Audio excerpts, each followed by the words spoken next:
हरियाणा की हर अपडेट के लिए बेल आइकन दबाएं और सब्सक्राइब करें STV हरियाणा न्यूज। नमस्कार, आपके साथ मैं अनामिका अजय मिश्रा। कोरोना वायरस की बेकाबू रफ्तार देश भर के लिए चिंता का सिग्नल भेज रही है। एक ओर जहां वैक्सीनेशन अभियान चल रहा है तो दूसरी ओर देश में कोरोना के रिकॉर्ड तोड़ मामले हर रोज खतरनाक वेब का सायरन बजा रहे हैं। सरकारें अपने अपने तरीके से कोरोना को रोकने के लिए कई प्लान के साथ तैयार हैं, लेकिन आंकड़ों को देखते हुए लगता है कि इस वक्त कुछ भी काम नहीं आ रहा।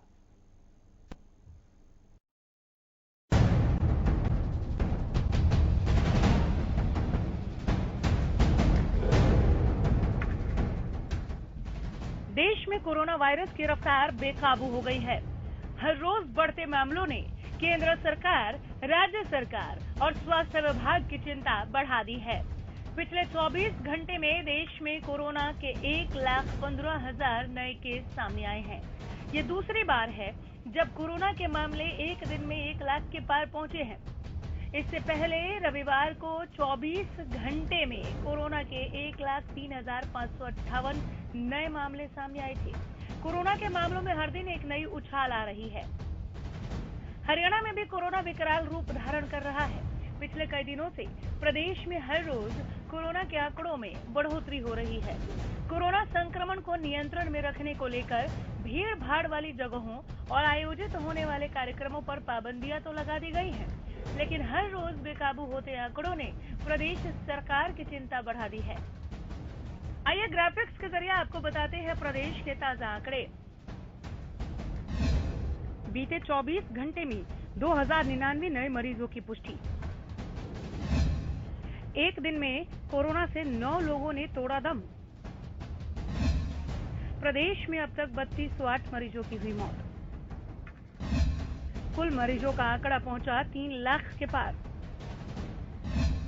एक दिन में 1115 मरीजों ने कोरोना को दी मात। अब तक 2,84,000 से ज्यादा मरीज ठीक।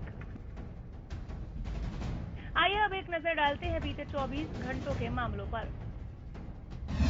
गुरुग्राम 604 मामले, करनाल 137 मामले, फरीदाबाद 237 मामले, अंबाला 106 नए केस, कुरुक्षेत्र 101 केस, पंचकुला 169 मामले, रोहतक 49 मामले, जींद 98 मामले,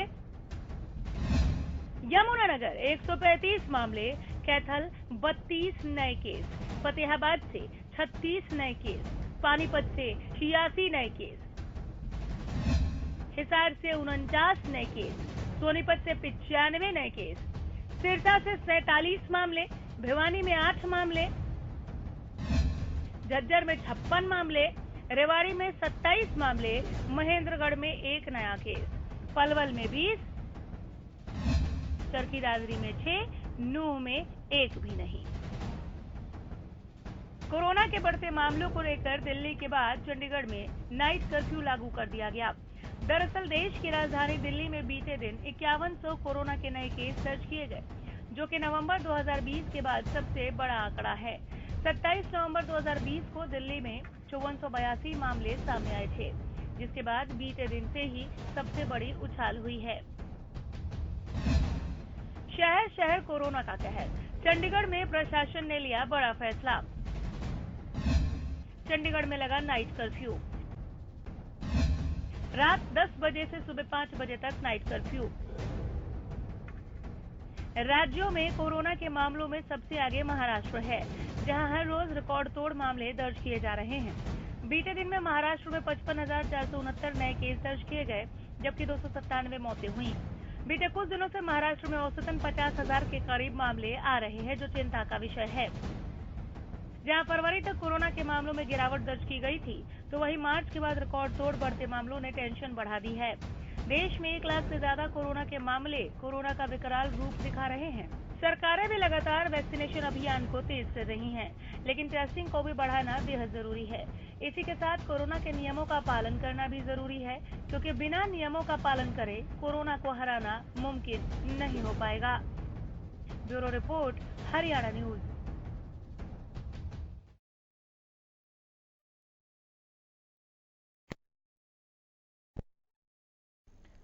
कोरोना का वार एक और खतरनाक स्थिति बनती जा रही है। देश में रिकॉर्ड 1,15,000 के पार जा पहुंचे हैं मामले और लगातार नए मामले निकलकर सामने आ रहे हैं। बहुतायत में लोग कोरोना संक्रमित पाए जा रहे हैं। प्रदेश में कोरोना की रफ्तार इस तरह से बेकाबू हो चली है कि अब समझ नहीं आ रहा कि इतना तेजी के साथ जब हम वैक्सीनेशन की दिशा में आगे बढ़ रहे हैं, उसके बावजूद भी रिकवरी रेट को कम क्यों देखा जा रहा है। Doctor Praveen Gupta health expert हमारे साथ जुड़े हैं। सोनीपत का हाल बताने के लिए हमारे संवाददाता लाजपत भी हमारे साथ हैं। डॉक्टर प्रवीण, बहुत स्वागत करती हूं मैं हरियाणा न्यूज पर आपका। लाजपत से जरा अपडेट ले लूं, फिर मैं आपके पास आती हूं। सर लाजपत, क्या अपडेट है सोनीपत से? क्या अब लोग यहां पर सुधरे हैं, जागरूक हुए हैं?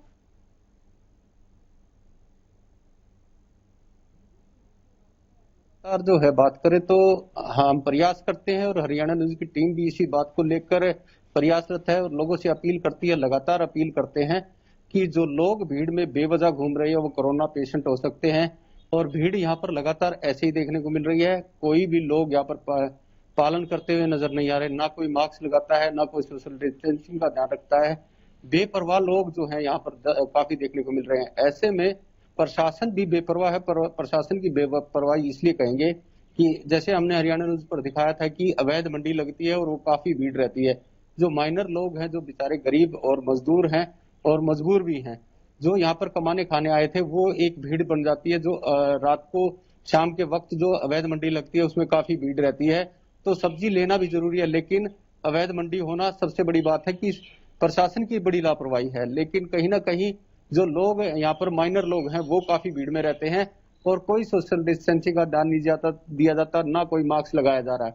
तो ऐसे में जो ये बीमारी है, आप अंदाजा लगा सकते हैं, जो अलग अलग स्टेट से जो लोग यहाँ पर कमाने खाने आए हैं, अगर वो पॉजिटिव हो जाते हैं और दोबारा से सरकार को मजबूरन ही कहेंगे कि मजबूरन लॉकडाउन करना पड़ा, तो ये काफी बड़ी बीमारी फैल सकती है और काफी बड़ी बीमारी फैलने के बाद जो काफी दिक्कत आएगी। तो इसीलिए जो है प्रशासन की बड़ी लापरवाही है। प्रशासन को जल्द से जल्द इस पर कदम उठाना चाहिए ताकि लोगों को इस बीमारी से बचाया जाए, क्योंकि काफी बड़ी बीमारी है। जैसे कोरोना की काफी बड़ी इसलिए बीमारी कहेंगे, लगातार जो चैन बनती है और वो चैन से चैन जुड़ती हुई काफी बड़ी हो जाएगी और इसको लेकर कहीं ना कहीं तोड़ने के लिए जो लॉकडाउन पीछे जोड़ती हुई नजर आ रही है और बहुत ज्यादा मजबूत नजर आ रही है। जरा अपडेट बता दें, कितने मामले सामने आए 24 घंटे के भीतर, कितने एक्टिव केस अभी भी हैं? जी बिल्कुल, लगातार देखिए पेशेंट यहाँ पर बढ़ते हुए नजर आ रहे हैं। जैसे जैसे पेशेंट बढ़ रहे हैं वैसे वैसे लोग लापरवाह हैं। लोग लापरवाह इसलिए कहेंगे कि पेशेंट जैसे, क्योंकि दिल्ली का जो है 70% जो लोग आवागमन है, तो ये जल्दबाजी होगी कि कितने पेशेंट है, क्योंकि पेशेंट यहाँ पर जो दिल्ली से जो आवागमन 70% जो लोग हैं, जो फैक्ट्री मालिक हैं, वो दिल्ली से आते जाते हैं। जैसे कि हरियाणा न्यूज की टीम ने पीछे भी दिखाया था कि दिल्ली की आफत सोनीपत पर बरस रही है, अभी फिर वही हाल आता है। और सबसे बड़ी बात अनामिका, यहाँ पर एक बात चिंता का विषय है कि दिल्ली की दहलीज पर जो किसान बैठे हैं वो भी अलग अलग जगह से हैं, पंजाब से भी हैं, हरियाणा से भी हैं, यूपी से भी हैं, बिहार से भी हैं। आप अंदाजा लगा सकते हैं कि कोरोना की मार पूरे देश में जो ब्लास्ट होगा वो यहीं सोनीपत से होगा। ठीक है, मैं लौट रही हूं। सोनीपत में 95 नए मामले दिखे हैं। हम लगातार ग्राफिक्स के जरिए भी आंकड़े आप तक पहुंचा रहे हैं और ये बहुत हैरान कर देने वाले आंकड़े हैं। 100 के पार जाने वाला ये आंकड़ा है। ये बीते 24 घंटा का आंकड़ा हम पहुंचा रहे हैं आप तक। उसके बाद भी नए मामले सामने आ रहे हैं। हर जिले को, हर किसी को चेतना ही होगा। डॉक्टर प्रवीण है हमारे साथ, आप हेल्थ एक्सपर्ट है सर, लोगों को क्या राय देना चाहेंगे? 1 साल से ज्यादा का समय हो गया कोरोना से लड़ते भिड़ते, लेकिन हम अभी भी लोगों को गाइड कर रहे हैं कि आप ये कीजिए, आप वो कीजिए। देखिए मैडम, लोगों का डर जाने पता नहीं क्यों चला गया है और लोग कोरोना को एक नॉर्मल बीमारी की तरह आंकने लगे हैं। इसीलिए मास्क पहनना, हाथ की सफाई रखना, डिस्टेंस मेंटेन करना, लोगों ने सभी कुछ बंद कर दिया है। वो ये रियलाइज नहीं कर रहे हैं कि ये महामारी अभी खत्म नहीं हुई है, कुछ देर के लिए बस खाली थमी थी। इस महामारी से बचने के लिए इन सब चीजों का ध्यान रखना बहुत जरूरी है। बिल्कुल, तो लोगों अगर वो लोग ध्यान रखना चालू करेंगे तो ये महामारी काबू में आ पाएगी। और सर वही 3 मूल मंत्र है कोरोना से लड़ने के लिए, सैनिटाइजेशन, सोशल डिस्टेंसिंग और मास्क। एब्सोल्युटली मैडम, ये इतने सिंपल हैं कि कोई भी इनको कर सकता है। बिल्कुल। क्या लगता है डॉक्टर प्रवीण कि वैक्सीन आ जाने के बाद लोग ज्यादा लापरवाह हो गए हैं? वैक्सीनेशन को लेकर लोग जितने उत्सुक दिखाई दिए कि चलो हमने वैक्सीन बना ली, उतने ज्यादा क्या अभी भी लोग डरे हुए हैं कि वैक्सीन ले कि ना लें? ये दोनों ही लिहाज से सवाल है मेरा। आपका सवाल बहुत अच्छा है कि पहले वैक्सीन आई तो लोग बहुत ज्यादा खुश हो गए, ऐसा लगा कि बीमारी ही खत्म हो गई। लोगों ने ये नहीं समझा कि 120 करोड़ लोगों को वैक्सीनेट करने में पूरा साल लग जाएगा, और जब तक पूरी कंट्री वैक्सीनेट नहीं होगी या 60-70% लोग वैक्सीनेट नहीं होंगे, बीमारी पे काबू नहीं आ सकता। अभी भी देश में 6 से 8 करोड़ लोग ही वैक्सीन ले पाए हैं, जो कि बीमारी की रोकथाम के लिए बहुत ही कम है। पर लोगों में वैक्सीन को लेके बहुत भ्रम है जी। और सोशल मीडिया में यदा कदा 1-2 केसेस की जो न्यूज छपती रहती है, उससे लोग वैक्सीन लेने से घबरा जाते हैं। इसीलिए पूरे हेल्थ केयर वर्कर्स ने भी शायद वैक्सीन नहीं ली है, और ड्राइव में जितने लोग एप्लीकेबल हैं सबने वैक्सीन नहीं ली है जी। पर लोग ये नहीं समझ पा रहे हैं कि महामारी का खतरा वैक्सीन के छोटे संभावित खतरे से बहुत ज्यादा है। इसलिए वैक्सीन लेना अत्यंत जरूरी है, और सरकार इतनी बड़ी कोशिश कर रही है, इतनी बड़ी मुहिम चला रही है कि लोगों को वैक्सीन पहले फ्री दे रही थी, अब सस्ते दाम पे दिला रही है, इतने बढ़िया प्रोग्राम में, फिर भी हम उसका पूरा फायदा नहीं उठा रहे हैं वैक्सीन ना लेके। तो हमें वैक्सीन लेना है, पर वैक्सीन अगर आज मैंने लगाई, उसको काम करने में 4 सप्ताह का समय लगता है, 3-4 सप्ताह का। तो वैक्सीन लगाते ही बेफिक्र नहीं हो जाना है कि मेरे को अमृत मिल गया हो जैसे, और मैं बीमारी नहीं होऊंगा। और ये भी गौरतलब है कि वैक्सीन की क्षमता 70% है। इसका मतलब कुछ लोग जिन्होंने वैक्सीन ली है उनको भी बीमारी हो सकती है, बशर्ते वो बीमारी हल्की होगी, उनको आईसीयू जाने की रिस्क कम हो जाएगी, उनकी जान का खतरा कम हो जाएगा। पर ऐसा नहीं है कि वैक्सीन ले लिया तो बीमारी ही नहीं हो सकती। बीमारी जो हमारी वैक्सीन हैं उनकी जो क्षमता है 70-80% के करीब ही है, 100% वो भी नहीं है। सर, यहाँ पे 2-3 सवाल मेरे जहन में है, मैं आपसे पूछ लेती हूँ। आपने कहा महामारी का खतरा वैक्सीन लगाने के खतरे के आगे ज्यादा बड़ा है, इसलिए वैक्सीन लगा लेना चाहिए, और संभावित खतरे हैं। कोई भी वैक्सीन लगाते हैं तो हमें थोड़ी बहुत प्रॉब्लम्स होती है, हल्का बुखार आना या कुछ और, जो आप मुझे बेहतर समझा पाएंगे। तो मैं चाहती हूँ कि एक बार दर्शकों को आप बताएं कि अगर वैक्सीन लगाने से जो थोड़े बहुत साइड इफेक्ट होते हैं वो बहुत आम है, वो दूसरी वैक्सीन लगाने की वजह से भी हमें होते ही हैं, कैसे लोगों के जहन से ये डर जाएगा? देखिए मैडम, अगर हमने वैक्सीन लगाई है तो वैक्सीन हमारे शरीर में जाएगी और कुछ रिएक्शन करेगी, तभी तो इम्यूनिटी डेवलप होगी जी। हमने कोई पानी थोड़ी ना लगाया है।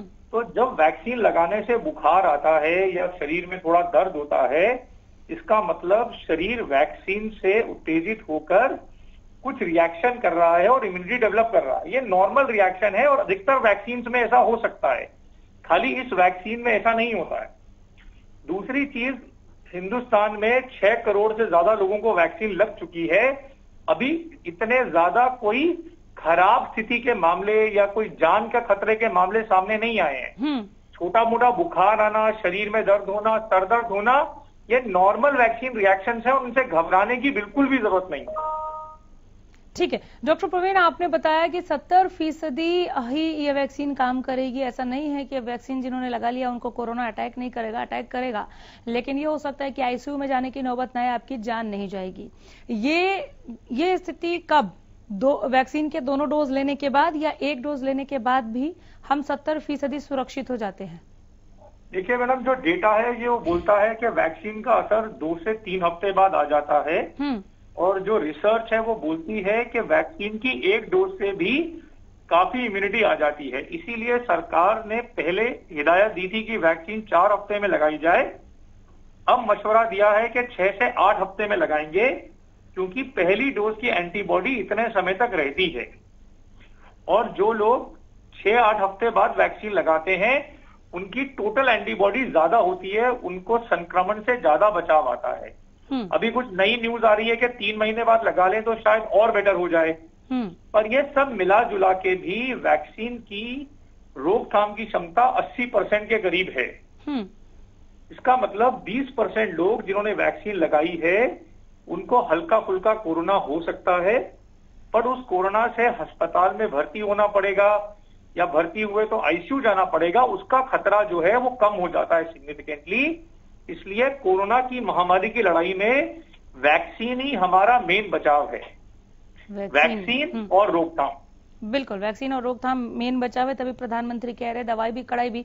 सर एक सवाल और है, दुर्भाग्यवश ही सही लेकिन एक दो सेंटर्स से जहां वैक्सीनेशन हो रही है कोरोना से फाइट करते हुए, एक दो सेंटर से ऐसी खबर आ रही है कि पहली वैक्सीन की डोज तो दे दी गई, लेकिन अब जब दूसरी डोज की बारी आई है तो उनके पास वैक्सीन की खेप ही नहीं पहुंची है।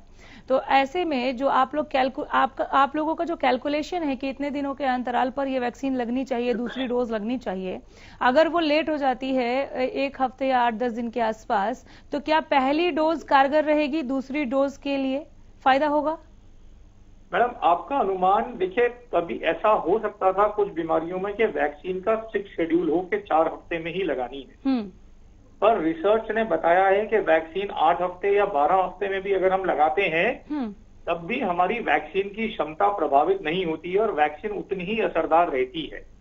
इनफैक्ट जो नई रिसर्च आ रही है वो ये बोलती है कि वैक्सीन थोड़ा डिले करने से शायद वैक्सीन की क्षमता और बढ़ जाती है कम होने की जगह।